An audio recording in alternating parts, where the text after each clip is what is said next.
Ito yung unang practice ko sa MIG STT bago ako nag-final.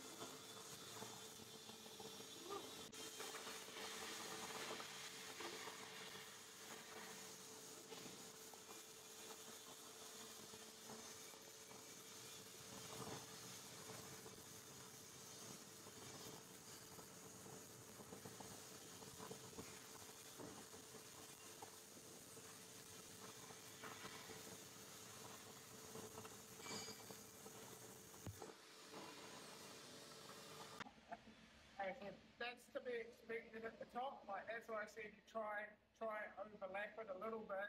And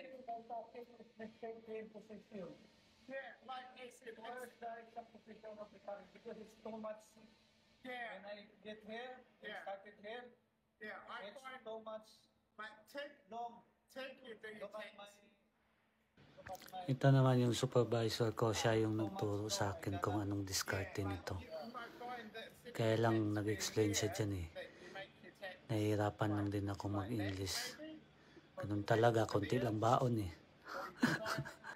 Instead, if you like the idea of three, you do one somewhere there, and you do that one all the way around to there, then you cut that one out and then you do all the way around to there. But then either way, you're going to have to do probably two little sections there because you can't really come uphill.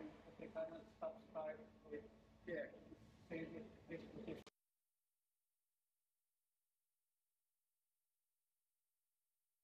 Na yung final ko, STT MIG plus IPCAW. At yan, extra na yan bago magkaroon ng ticket kung papasa ba o hindi. Yun lang. Thanks.